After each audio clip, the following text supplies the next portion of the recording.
Bongo at Trillanes, ang 6.6 bilyong lihim ng mga kontrata sa Davao noong panahong mayor pa si Duterte hanggang sa maging presidente. Mabubunyag na nga ba ang katotohanan?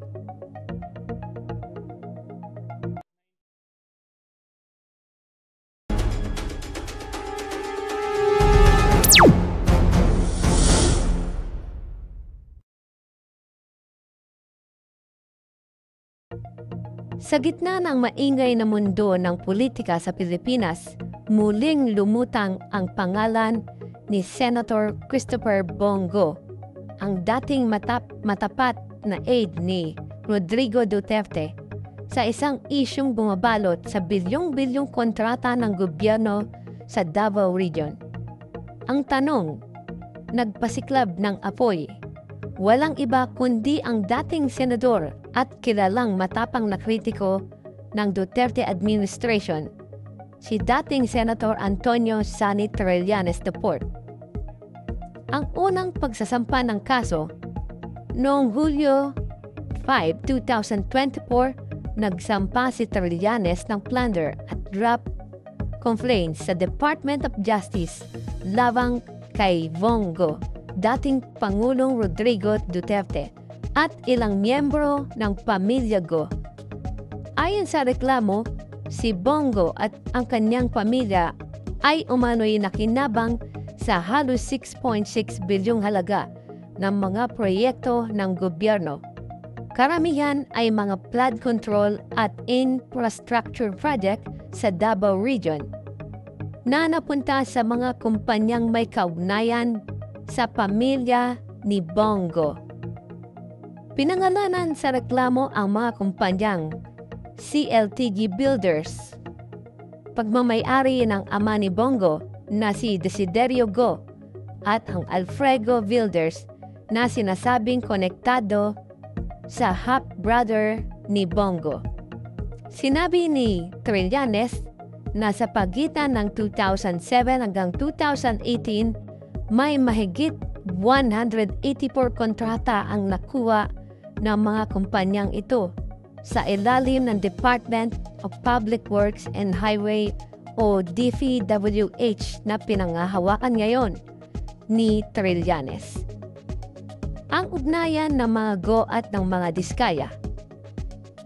Pero mas lalong uminit ang issue nang madiskubre na ang CLTG Builders ay nakipag-joint venture sa St. Gerald Construction, isang kumpanyang pagmamayari ng pamilya Diskaya, partikular kina Curly at Sara Diskaya.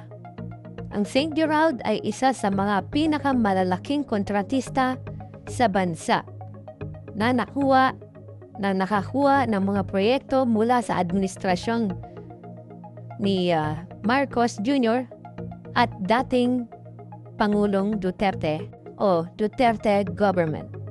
Sa mga dokumento, lumalabas na ang joint venture ng CLTG Builders at St. Gerard ay nakakuha ng proyekto na nagkakahalaga ng humigit kumulang 816 million. Dito na pumasok ang tanong ni Trillanes. Paano nagkaroon ng ganitong kalalaking kontrata ang kumpanya ng pamilya Go, samantalang si Bongo ay nakaupo bilang malapit na aide ni Duterte at gayon ay isa ng senador? Para kay Trillanes, malinaw umano na may conflict of interest sa pag-abuso sa kapangyarihan dahil ang isang pamilyang malapit sa dating Pangulo ay direktang nakinabang sa proyekto ng gobyerno.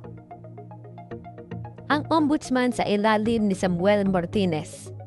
Matapos magsampa ng kaso si Trillanes sa DOJ, ito ay ipinasa sa Office of the Ombudsman na noon ay pinamumunuan ni Samuel Martinez, dating Associate Justice ng Korte Suprema na hinirang ni Duterte. Ngunit ayon kay Trillanes, hindi ito inaksyonan ni Martinez. Ayon sa kanya, not even an hour was devoted to investigate it. Sa madaling salita, na-archive o naisantabi ang kaso at walang malinaw na resulta dahil dito. Marami nagtatanong bakit tila walang galaw ang ombudsman sa ilalim ni Martinez na inappoint ni dating Pangulong Rodrigo Duterte. Sa pananaw ng mga kritiko, tila may proteksyon na ibinigay noon sa mga kaalyado ng dating administrasyon. Ngunit sa panig ni Martinez, wala siyang direktang payag o inilabas kaugnay nito. Ang muling pagbubukas ng kaso, pagsapit ng October 21, 2025, bumalik si Trillanes, mas matindi at mas buo ang ebidensya. Sa pagkakataong ito, isinampa niya muli ang plunder, graft and corruption charges laban kay Bongo at dating Pangulong Duterte at mga kaanak ni Bongo sa ilalim ng bagong ombudsman na si Jesus Crispin Remulla. Ayon sa bagong complaint, hindi lang ito tungkol sa dating mga kontrata, kundi sa mas malawak na sistema ng favoritism at political connection sa Davao Region na nagpatuloy hanggang sa pambansang antas. Si Trillanes mismo ang nagsabi, hindi ito personal, ito ay laban sa sistemang katiwalian at sa wakas panahon na para managot ang mga may sala. Sa panig naman ni Bongo, hindi naman o agad niyang itinanggi ang lahat ng akusasyon at sa mga panayam ay mariin niyang sinabi, "You're barking at the wrong tree." Ayon kay Go, wala siyang kinalaman sa anumang negosyo ng kanyang ama o ng pamilya Diskaya. Dagdag pa niya, siya ay handang sumailalim sa anumang investigasyon para patunayan na siya ay malinis. Ang mga proyekto ng tatay ko ay matagal nang humiiral bago pa ako pumasok sa gobyerno. Hindi pinakialaman, ni hindi ko pinaboran at hindi ko ginamit ang aking posisyon, ani Bongo.